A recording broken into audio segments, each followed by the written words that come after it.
If you have ever walked away from a conversation wondering whether you can trust your own memory, pay close attention. Imagine you ask someone a simple question. You ask why the lights were left on in the house, and instead of a simple answer, they look you dead in the eye and say, "What is wrong with your memory lately?" Or maybe you find yourself reading a simple email like 15 times before sending it. You are completely paralyzed by this fear that you have done something wrong. You know exactly what you wanted to say, but suddenly words look foreign. You are just second-guessing your own mind. It is an awful feeling. So today we are decoding the invisible, mind-bending architecture of reality distortion. We are breaking down how someone might be slowly, methodically dismantling your sanity, right? We're going deep into the devastating psychological aftermath, like that sudden crippling indecisiveness or feeling like a total fraud in your own life.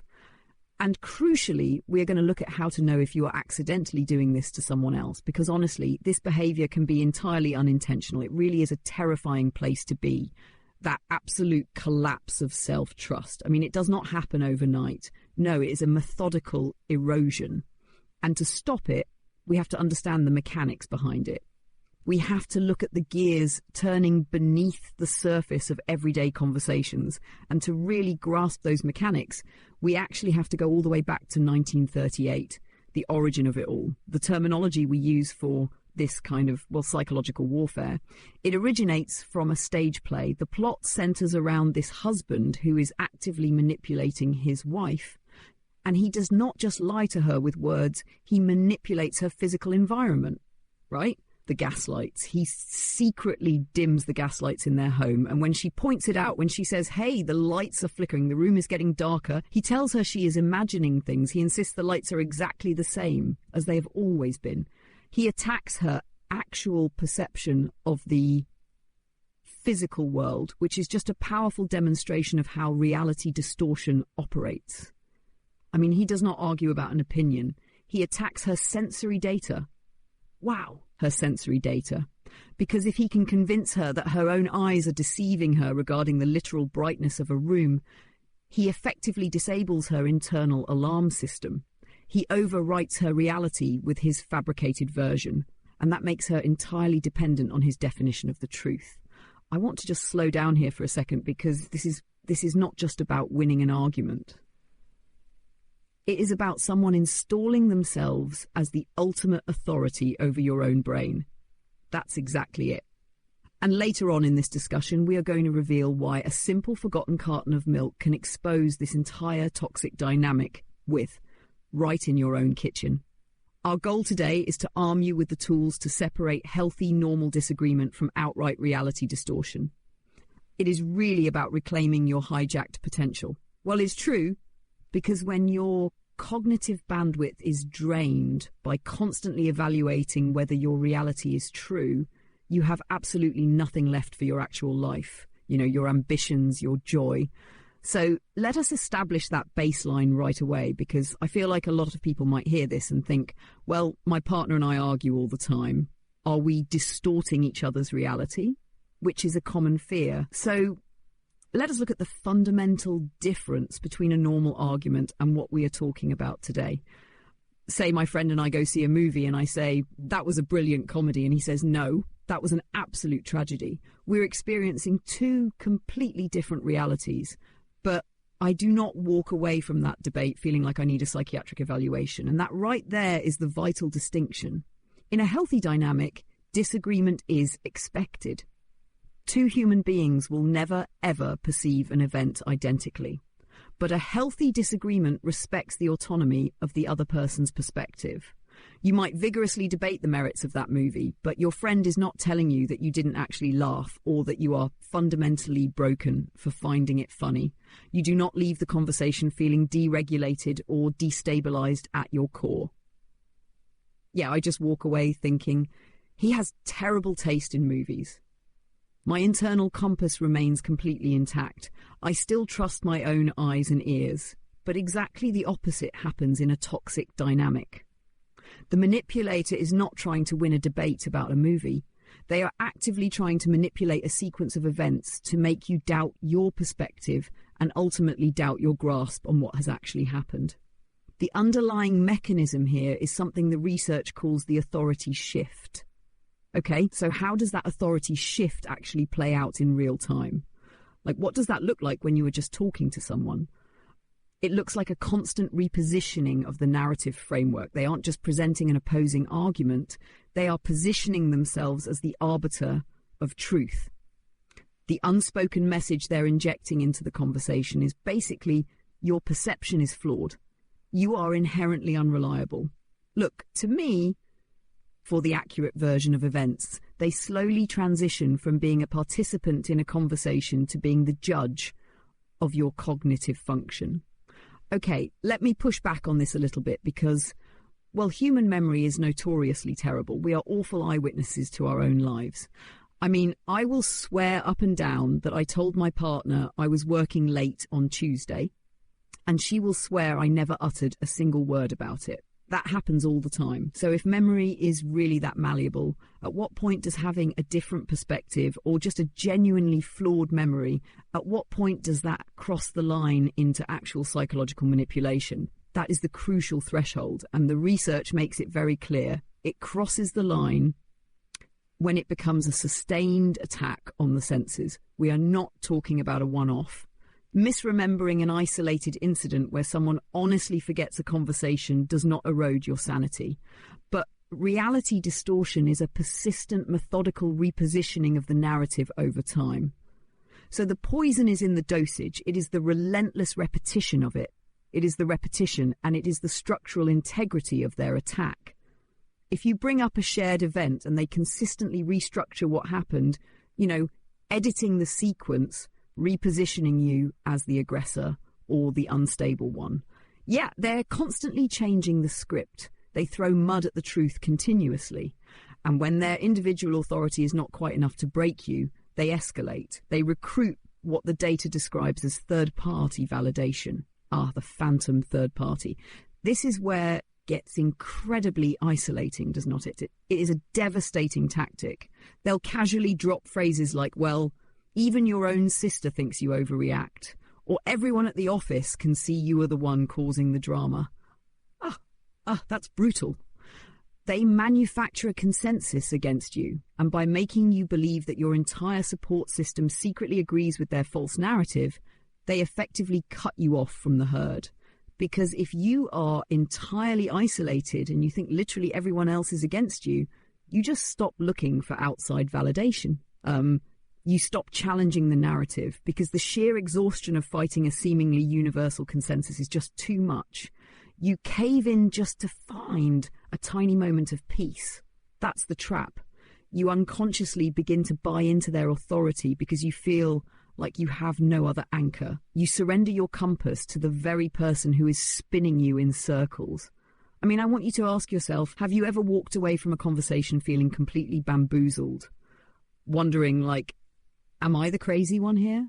A lot of people have, because when you are in that disoriented state and you are looking to the person who just confused you to help you make sense of reality, that is the exact moment the damage is done. And this leads to a really uncomfortable realization in the material.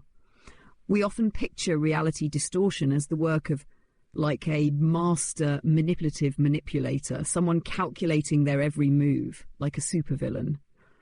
But it is not always like that. The unsettling truth is that sometimes people do this completely by accident. It fundamentally changes how we view these interactions, does not it?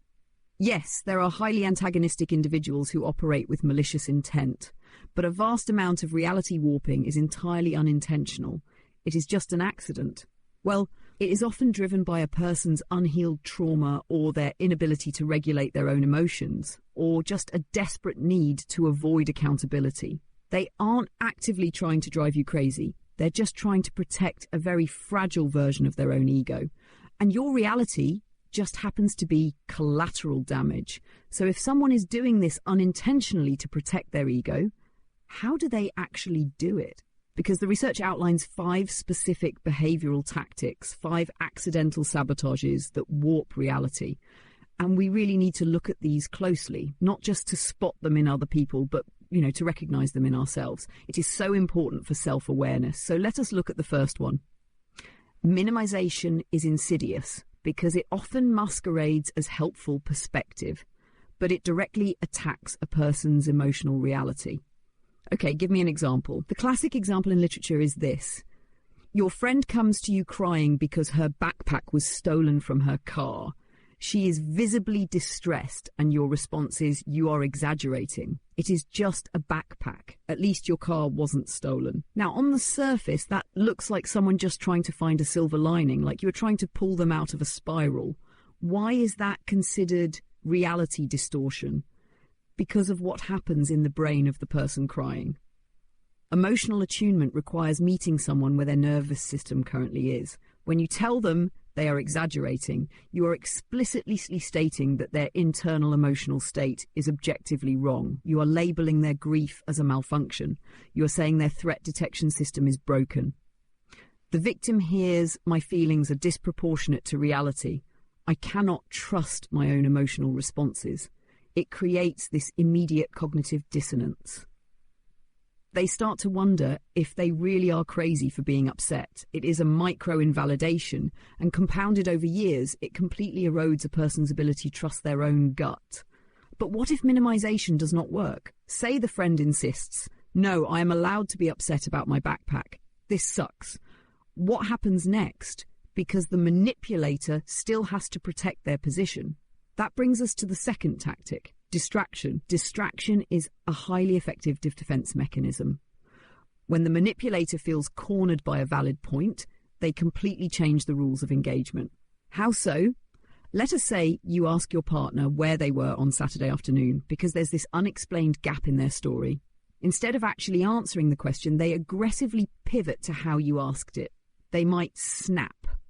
"Why are you using that accusatory tone of voice with me?" It is incredibly effective because tone is entirely subjective. I mean, I cannot pull up a data chart to prove my tone was neutral. You are suddenly putting me on the witness stand for an invisible crime. It creates powerful cognitive whiplash.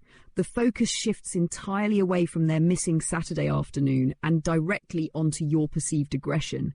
You go from seeking a basic piece of information to desperately defending your own character. It is like a magician's sleight of hand. They throw this smoke bomb of accusation, and while you are waving away the smoke, trying to prove you aren't this hostile partner, they quietly walk away from the original question. And if you are a conscientious person who actually cares about how you treat people, you take the bait. Every time you take the bait, you immediately start apologizing for your tone, which just reinforces to the manipulator that distraction works perfectly. It effectively neutralizes any attempt you make to hold them accountable. That brings us to the third sign, which sounds obvious but operates in a very bizarre way. But we aren't talking about grand, elaborate lies about, like, secret double lives. The material points out that manipulators lie about bafflingly trivial things like who changed the TV channel or who left a coffee cup on the counter. Tiny things. Why would someone risk their credibility to lie about a TV remote? Because it is not about the television. It is about testing the structural integrity of your reality. It is a boundary test. A boundary test. If they can assert that you changed the channel when they know for a fact that they did and you eventually concede just to avoid a stupid argument, they have established dominance over the narrative. They are mapping out how much of your reality they can overwrite. It is like a hacker pinging a server to see if the firewall has any vulnerabilities. If you can see it on the TV remote, the firewall has a crack. Over time, these micro-lies just accumulate. They destabilize your foundational memory. Because if you cannot even trust your own recollection of who touched the remote control 5 minutes ago, how can you possibly trust your memory of a complex financial discussion from last month? Your reality simply crumbles under the weight of 1,000 tiny fabrications, which bleeds right into the fourth tactic, denial. And this is the explicit, aggressive tampering with memory. It is looking someone in the eye and saying, "That never happened," or "I never said that." And we really must differentiate this from genuine forgetfulness. People forget things. That's normal. But denial in this context is utilized when the person knows exactly what happened and they explicitly deny it to erase your experience. It creates a psychological void because reality is built on shared consensus, right? Like if I drop a glass and it shatters and we both look at it, we agree the glass is broken, right? Right? If I coin to the glass and you look me dead in the eye and say there is no glass on the floor, my brain completely short circuits. It induces a state of powerful panic. The victim is left floating in an absolute void, wondering if they literally hallucinated the entire event. It is the ultimate form of invalidation because it does not just reject your argument, it rejects your very existence in that shared moment. And when you string all these together, you inevitably arrive at the final tactic, number 5, isolation. Isolation is the logical, devastating conclusion of the previous 4 steps. Think about it. If your feelings are minimized, your questions are deflected into character attacks, your daily memories are compromised by tiny lies, and your major experiences are flat out denied, you are already internally isolated. The final step is just external isolation. This is where they bring in the phantom third party we discussed earlier. Everyone thinks you are losing it. Your friends are tired of your drama. They systematically sever your ties to anyone who might offer a competing, healthy reality. They want to be the sole provider of truth. And when you combine all 5 of these tactics together, the resulting flood of invalidation just breaks down the human psyche entirely. The victim becomes a mere extension of the manipulator's narrative. You just stop fighting for your version of the truth because the friction is just too high, right? It is exhausting. You are primed to take the blame for everything simply because it is easier than fighting the void. Which explains perfectly why, when a minor everyday mistake happens, the entire system explodes. So let us talk about the grocery list and the forgotten milk. Oh, this specific scenario from the research is just a masterclass in the mechanics of blame shifting, which is really the engine of reality distortion. Okay. Here is the scenario. You go to the grocery store with a list, you return home, your partner unpacks the bags, and they realise you forgot the milk. They had written milk clearly on the paper, so they make a totally normal, low-stakes observation. Hey, you forgot the milk. Sounds harmless, but instead of a normal response like, oh shoot, I'll go back, the person explodes. They snap. You asked me to do too much. It is your fault for being so demanding and making me get groceries on a day when I'm clearly overwhelmed. Let us dissect the psychology of that exact moment. A primary issue occurred, right? A mistake was made. The milk is missing, right? You are the evidence bringer. You presented the empirical truth that the milk is not in the bag. The person who made the mistake now faces a neurological fork in the road. They can either accept accountability, which requires tolerating the discomfort of being flawed, which is hard for some people, very hard. Or they can destroy the evidence bringer. That is a chilling way to describe a fight over groceries.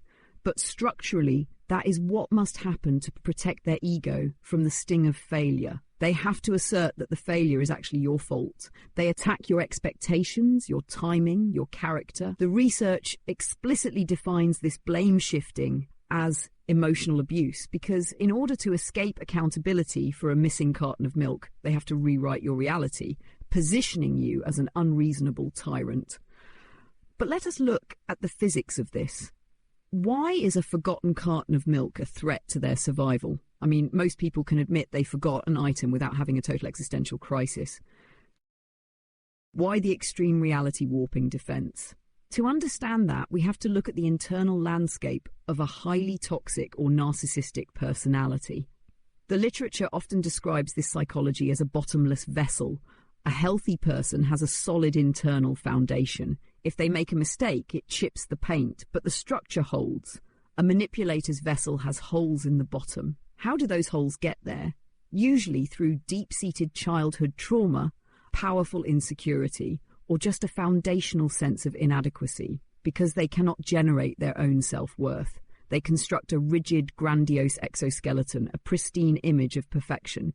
They need constant external validation to pour into the vessel but because of the holes, it is constantly leaking out. They are forever on the verge of feeling worthless. Okay, so the missing milk is not just a dairy product.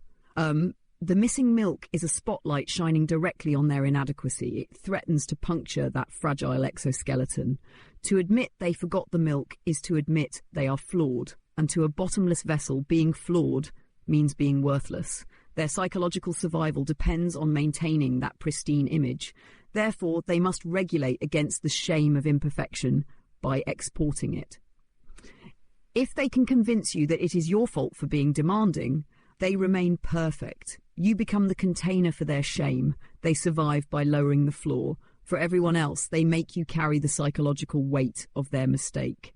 So if you are standing in the kitchen holding an empty grocery bag and suddenly being interrogated about your unrealistic demands, what is the mechanism to stop it? Like, how do you survive that moment? The material offers a profoundly effective yet completely counterintuitive solution. Radical acceptance. How does radical acceptance work in the middle of a screaming match about milk?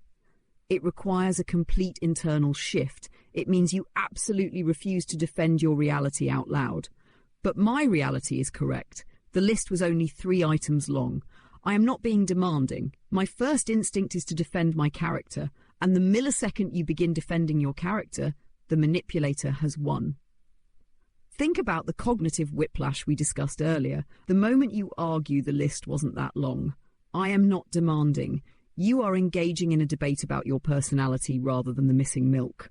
You have stepped into their courtroom and you are playing by their rules because they do not actually care how long the list was. They just need to heat off the mistake. Precisely. They have successfully distracted you. Radical acceptance means recognizing that the only empirical reality that matters in that kitchen is this. There is no milk, right? That is the singular truth. You move the spotlight in your own mind back to the origin point. If they lied, they lied. If they forgot the milk, they forgot the milk.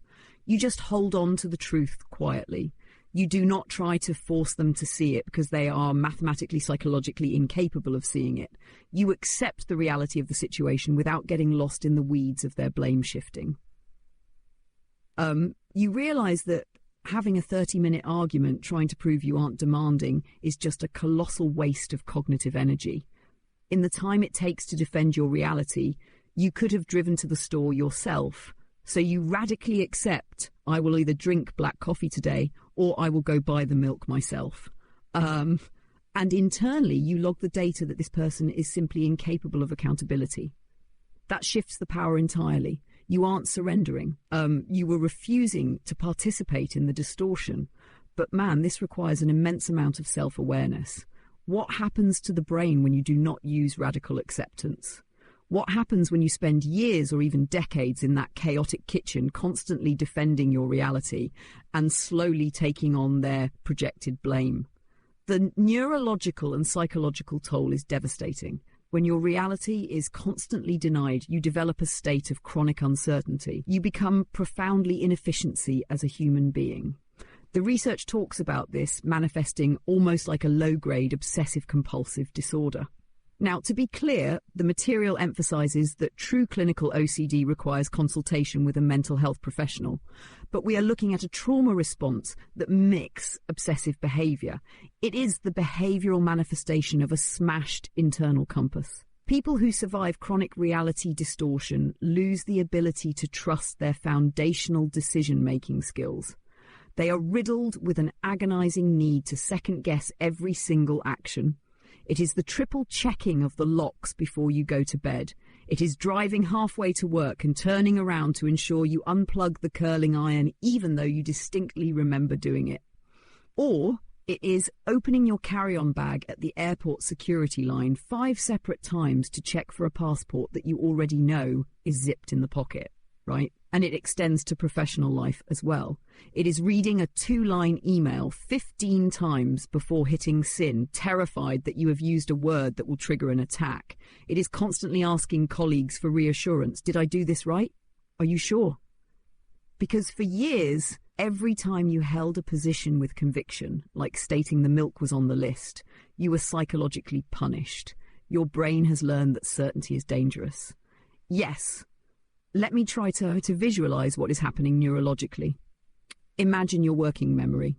Your cognitive bandwidth is like the RAM in a computer. Normally you use that RAM to learn a new language, excel at your job, or just be present with your kids.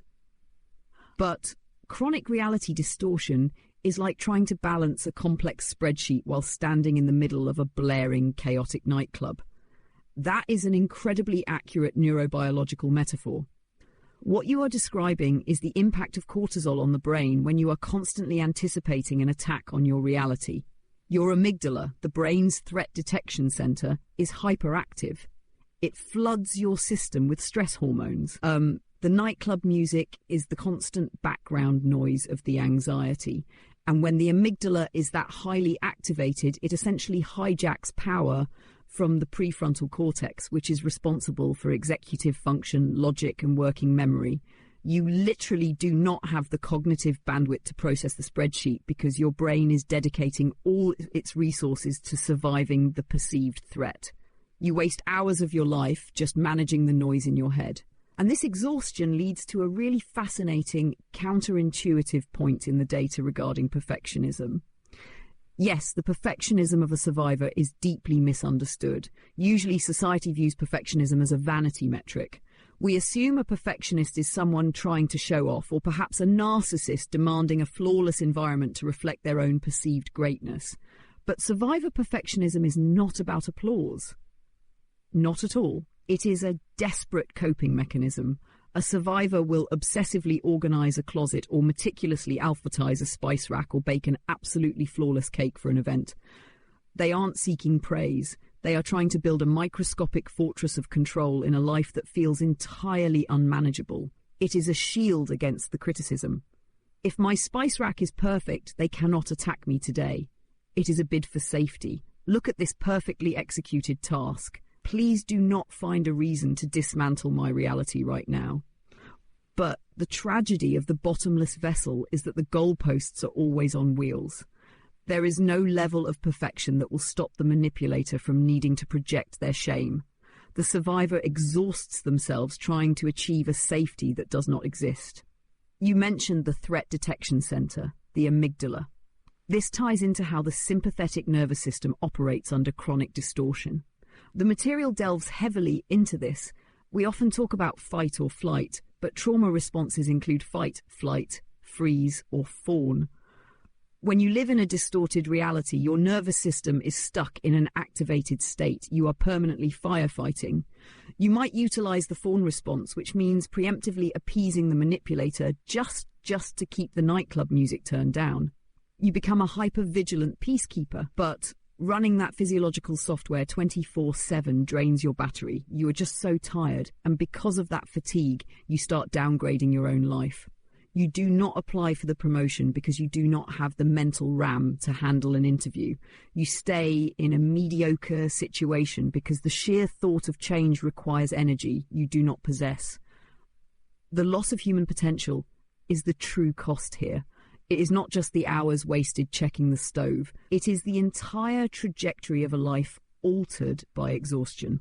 And this brings us to a symptom that strikes at the very core of a person. The stolen identity and paralyzing indecision, right? Because when you aren't permitted to have a separate reality, you eventually stop having a separate identity. You become a mirror for the dominant personality in the room.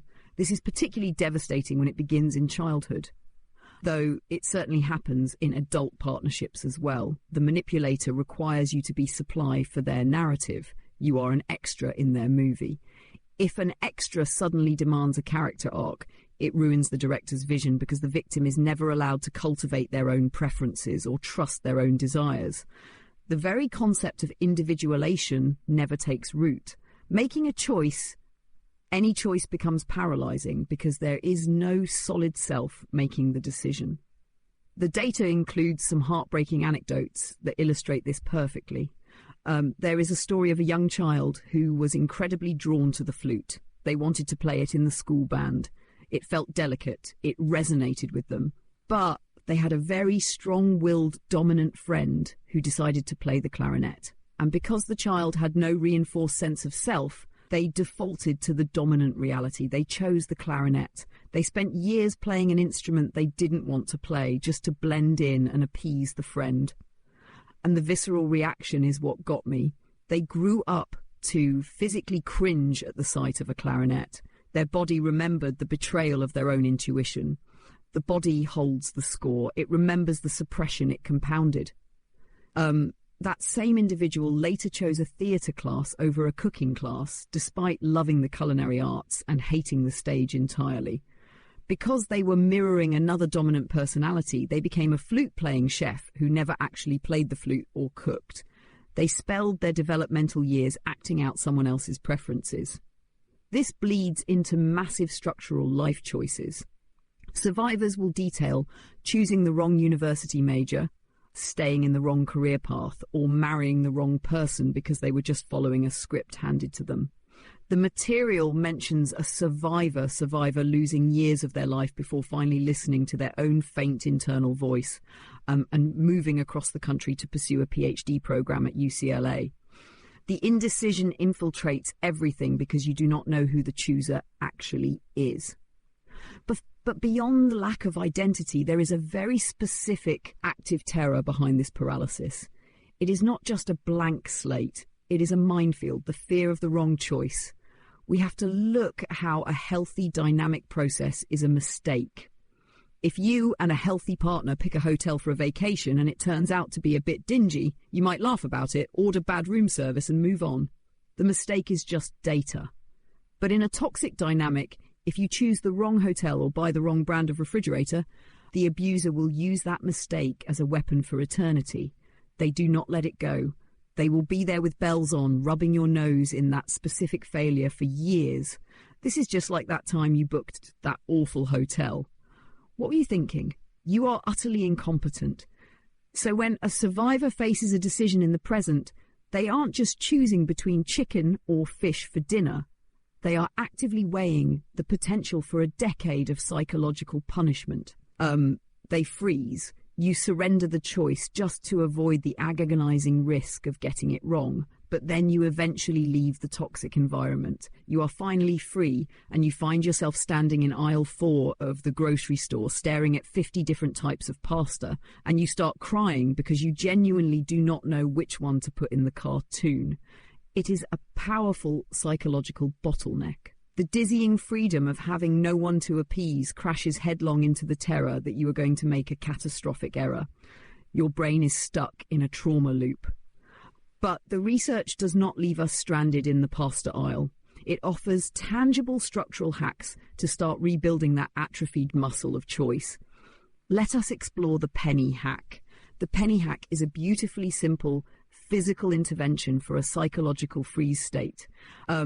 When you are confronted with a minor, inconsequential decision, do I tackle task A or task B first? Do I take the highway or the back roads home? And you feel that familiar, suffocating paralysis setting in. You do not try to outthink it. You bypass the cognitive loop entirely. You take a literal penny out of your pocket. You assign heads to task A, tails to task B, and you flip it. You outsource the burden of choice to the coin by surrendering the decision to a random object.